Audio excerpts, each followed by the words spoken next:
Hello, I'm Rachel Plummer, and this is a free creative writing workshop for children and their families. This is the second workshop in our series, but each one stands alone and you don't have to do them in order. This series is aimed at children under the age of 12, and there is another series on this channel that's aimed at teenagers. I post a new video in this children's series every Monday, and you can click on the subscribe button to get notifications of when those new workshops go up. For this workshop today, you'll need something to write with, which could be a pen or pencil and paper, a computer, or you could dictate to somebody who could write for you. Anything you feel most comfortable with. Today you'll also need a 6-sided dice, which is the sort you use to play board games. But if you don't have one to hand, you can find a link in the description of this video to an online dice roller, which will work just as well. Okay, let's get started. Remember that during these workshops, we're not worried at all about spelling or grammar. We're just going to focus on having fun and making some art. For our warm-up activity today, we're going to invent a creature. You can draw a picture of your invented creature, or write a description of it, or just talk about it with a grown-up or a sibling. What characteristics will your creature have? What will it look like? Sound like? What will it eat? How big is it? Maybe your creature is a mix-up of 2 or 3 real-life creatures, like a mouse lion, or a kangaroo jellyfish spider. Or maybe your creature is entirely new. Maybe it has magical powers. You can decide. Spend about 10 to 15 minutes inventing your creature, give it a name, and then come back. So pause the video while you do this, now.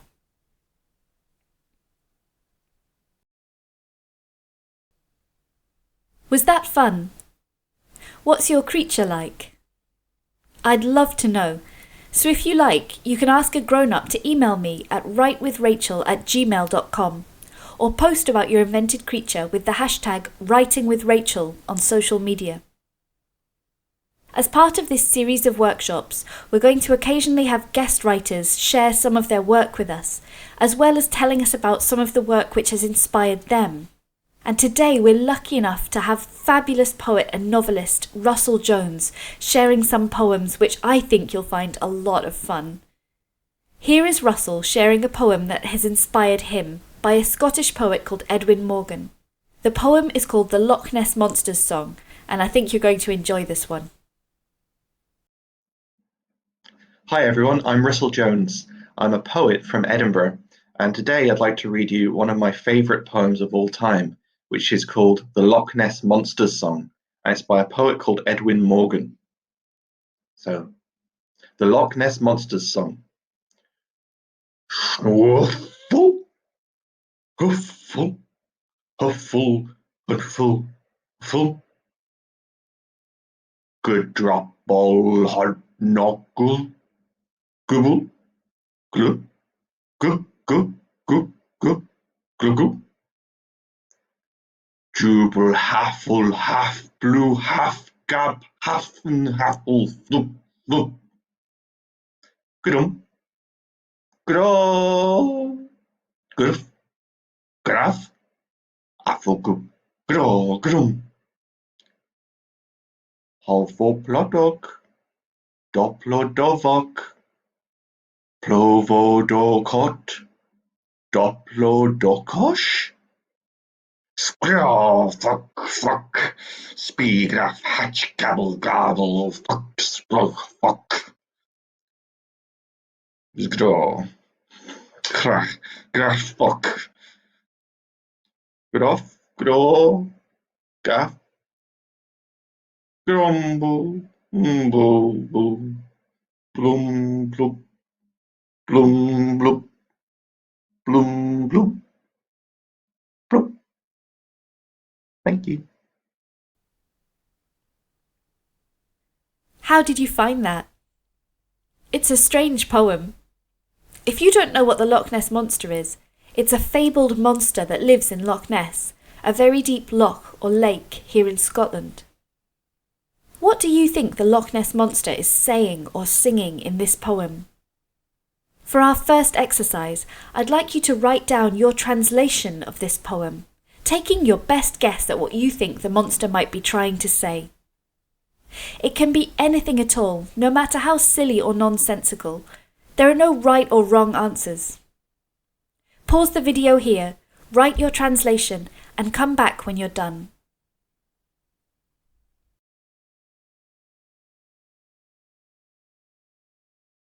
Are you finished?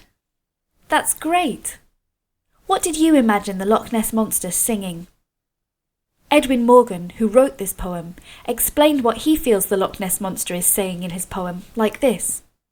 The monster comes up to the surface of the water, shouts for its friends, realizes it's alone, then goes back under the water. How do you think the monster feels when that happens? Lonely? Sad? Maybe confused? Or playful? Now let's listen to Russell read the poem again. See if you can hear the emotions this time, even without understanding the words. Hi everyone, I'm Russell Jones. I'm a poet from Edinburgh, and today I'd like to read you one of my favourite poems of all time, which is called The Loch Ness Monsters Song, and it's by a poet called Edwin Morgan. So, The Loch Ness Monsters Song. Huffle, huffle, huffle, huffle, huffle. Good drop ball, hard knuckle, gubble, glub, gub, gub, gub, gub, glub, gub.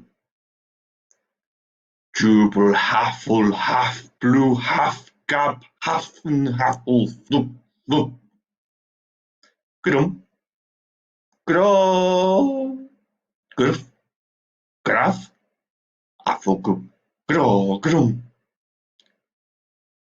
Halfoplodok, doplodovok, plovodokot, doplodokosh. Squirrel, fuck, fuck, speedraff, hatch, gabble, gabble, fuck, splug, fuck. Zgro, crack, graff, fuck. Groff, gro, gaff, grumble, boo, boo, blum, blub, blum, blub, blum, blub, blub. Thank you. Could you hear the emotions behind the words that time? Sometimes we can understand things with our emotions that we can't understand in other ways. A lot of Russell's poems and stories are like that. In a moment, we're going to hear him read a poem of his called Star. Star is a concrete poem or seeing poem. That means that the shape the words make on the paper has something to do with the meaning of the poem. In this case, the shape of a star. Do you remember in the last workshop we made a concrete poem about an outside place? Before we listen to Russell's poem, we're going to make our own concrete poem in the shape of a star. What do you think of when you think of stars? Do you think of light, heat, life? Do you think about space? Or maybe about nighttime, planets, the moon, or aliens? Press pause on this video now and make a poem in the shape of a star. Then come back and press play again to hear Russell's star poem.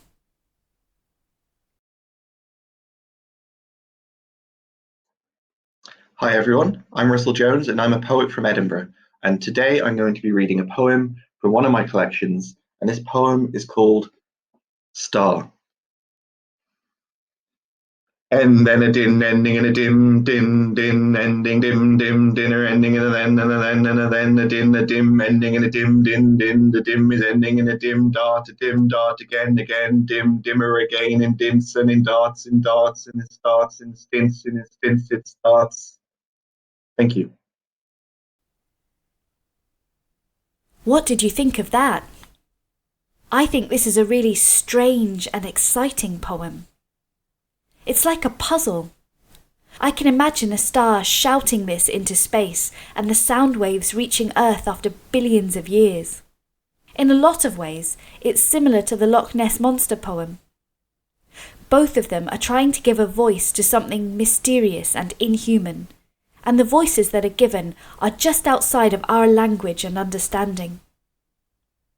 For our final exercise, we're going to roll a dice. Each number of the dice matches something on this list. 1. A dragon. 2. A giant squid.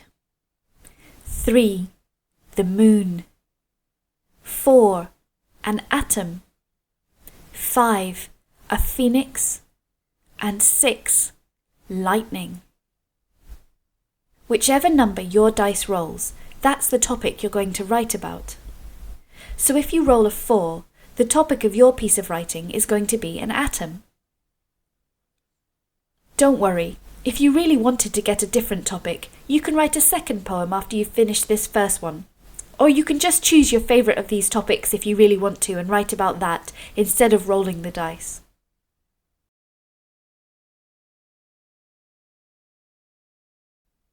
Okay, so just like in both of the poems Russell shared, you're going to write in the voice of whichever topic the dice has chosen for you. So maybe the language, the voice of an atom. It doesn't have to be in real words. You can make up the entire language of your topic if you like.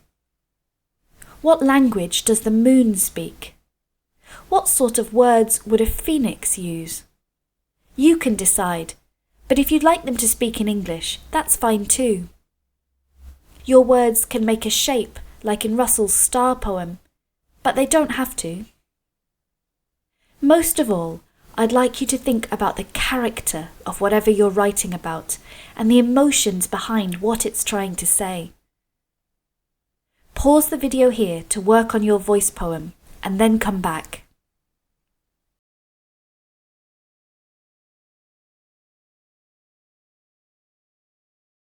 How did your voice poem go? I bet it's a lot of fun. If you'd like to share your poem with me, then you can ask a parent or other grown-up to tweet it with the hashtag writingwithrachel or to email me at writingwithrachel@gmail.com. Here are some pieces of work written from the prompts in last week's workshop, which I absolutely loved seeing. It made my day. I'd like to finish up today by thanking Russell Jones for his contribution to our writing workshops. Russell is a wonderful writer, and if you'd like to support him and his work, you can buy his books at the link in the description to this video. I hope you're all keeping well and staying positive this week. Goodbye from me, and happy writing.